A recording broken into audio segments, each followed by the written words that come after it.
ये है रामलीला का डे 6 और हम फिर से पहुंच चुके हैं अपनी डेस्टिनेशन पे। जैसा कि मैंने प्रीवियस वीडियो में बताया था, ये रामलीला हमारे घर के बहुत ही पास में है।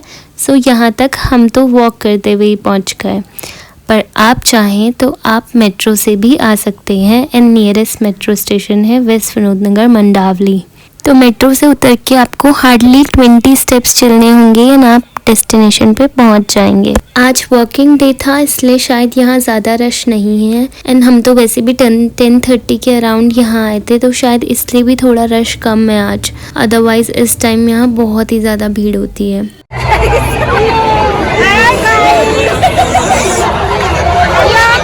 तो मैं आई थी अपने भाइयों के साथ, मतलब मम्मी एंड मामी एंड बाकी लोग भी थे, लेकिन हम लोग पहले पहुंच गए थे एंड हम मामी एंड मम्मी लोगों का वेट कर रहे थे। तो फिर ये लोग भी थोड़ी देर बाद आ गए थे एंड अब हम जा रहे हैं अंदर, जहां आज शूर्पणखा की नाक कटने वाली है। तो आप लोग भी हमारे साथ साथ इस सीन का मज़ा ले सकते हैं।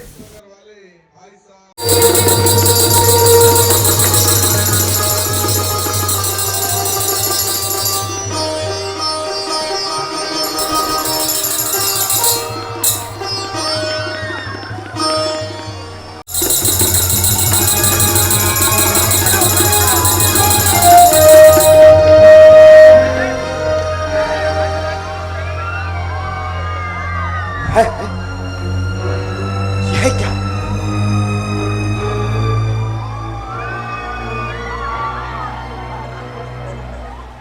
अर्धरात्रि के इस बेला में रुपरों की झनकार, यह स्वप्न है या साकार?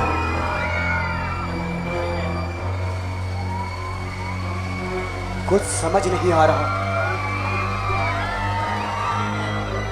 कहीं यह कोई मेरा भ्रम तो नहीं? नहीं,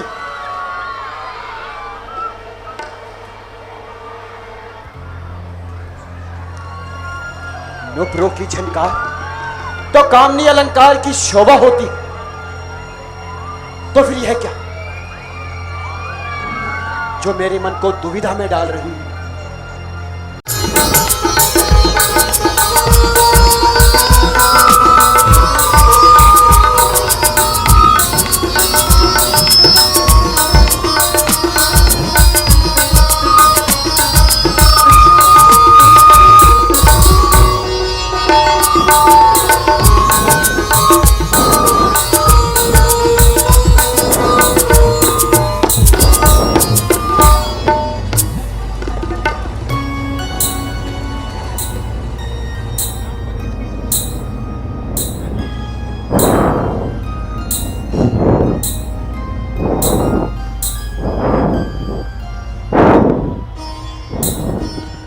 अजी, आप कौन हैं? यदि अनुचित ना समझे तो अपना परिचय देने का कष्ट करें। देवी, हम अवधपति महाराजा दशरथ के पुत्र राम और ये मेरी अर्धांगिनी सीता है, तथा ये मेरा अनुज लक्ष्मण है। यदि आप भी अनुचित ना समझे तो अपना परिचय देने का कष्ट करें।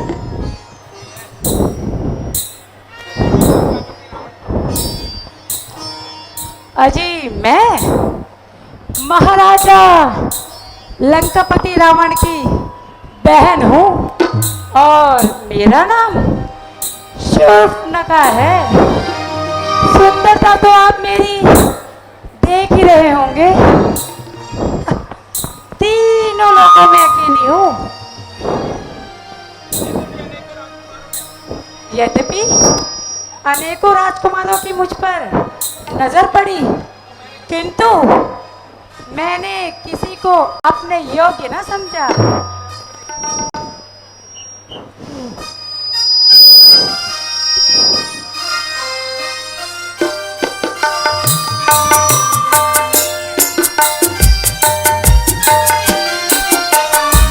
मेरा रूप देख के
तुम सत्य कहती हो, किंतु मैं तुम्हें नहीं वर सकता, कारण मेरे साथ मेरी धर्मपत्नी सीता भी है।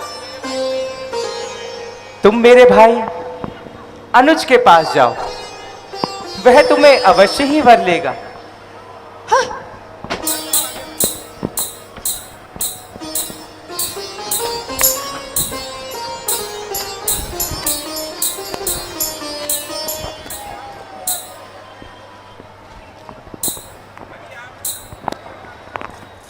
अजी, आप ही क्यों नहीं मुझे अपनाते? जब तक जीऊंगी आपके चरण धो धो के पीऊंगी तथा तन मन से आपकी सेवा करूंगी। हे देवी, तुम मेरे पास क्यों आई हो? मैं तुम्हारी मनोकामना पूर्ण नहीं कर सकता, कारण कि मैं उनका एक दास हूं। कहीं ऐसा ना हो कि तुम्हारे साथ चलने से उनकी सेवा में कोई विघ्न उत्पन्न हो।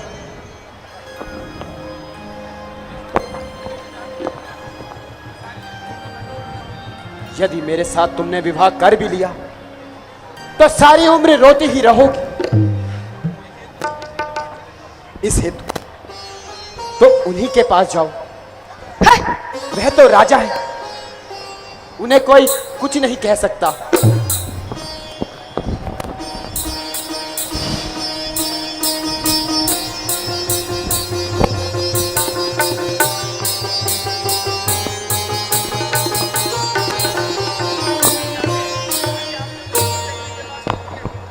अजी, आपने मुझे किस जंगली के पास भेज दिया जिसे बात करने का भी ढंग नहीं आता? हाँ, भला रहे इन बातों को क्या जाने।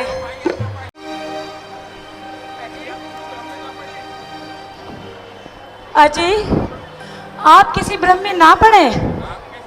आपके समान सुंदर पुरुष और मेरे समान सुंदर नारी तीनों लोकों में कहीं दिखाई नहीं देते।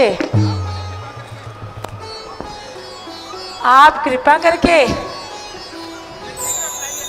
मुझे शीघ्र ही अपनाइए ना। हे देवी, आप ही कृपा करके यहाँ से चले जाइए ना।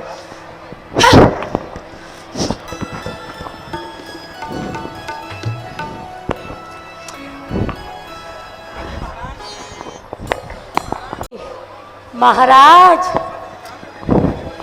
मैं ऐसे बहकाव में नहीं आने वाली। आपने तो मुझे उस गंदे के पास भेजकर परेशान ही कर दिया। ना तो उसे बात करने की तमीज, ना ही प्यार करने का सलीका। सूरत तो देखो, जैसे बरसों का मरीज। मैं उल्टे पाऊं भाग चली आपके पास चली आई। अब आप ही बताइए ना, मैं आपको छोड़ के कहाँ जाऊं? मान मेरा कहना, बस मान मेरा कहना, बस मान मेरा कहना।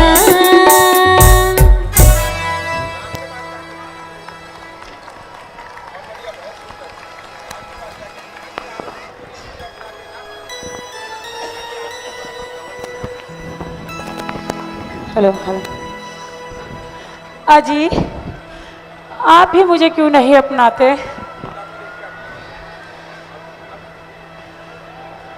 यह काली कलूटी इनके साथ है, तब तक ये मुझे नहीं अपनाएंगे। पहले इसी की मिट्टी ठिकाने लगाती हूँ।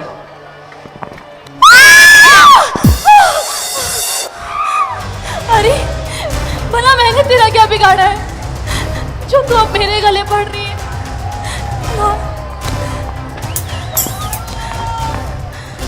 लक्ष्मण, इसकी रग रग से शरारत टपक रही है भैया। हमें तंग करने के पश्चात अब ये सीता की ओर झपट रही है।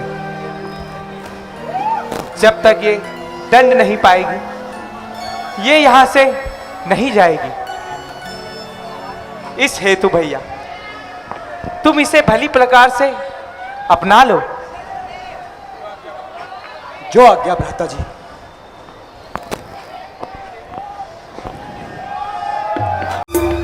जरा मेरे पास तो आओ। हाँ, क्या कहा? हाँ, जरा मेरे पास तो आओ। मैं आखिर मान ही गए ना? हाँ हाँ, तुम चांद जैसी सुंदर जो हो।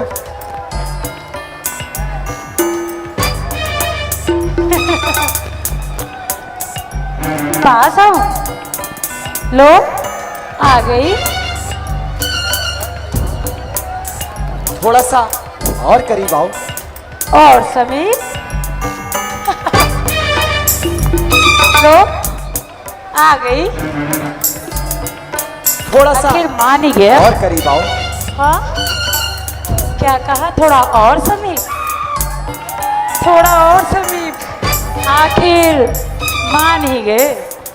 लो, आ गई। थोड़ा सा और। थोड़ा सा और समीप। लो, आ गई। थोड़ा सा और। थोड़ा सा और।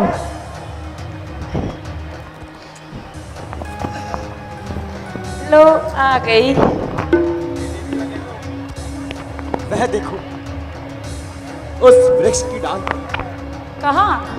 वह देखो सामने मुझे दिखाई नहीं दे रहा। उस ऊंची डाल पर। कहाँ? वह सामने कहाँ? दिखाई नहीं दे रहा। स्वर्ण पक्षी दिखाई नहीं दे रहा। उस ऊंची डाल पर। नहीं दिखाई दे रहा। वह देखो सामने। कहाँ?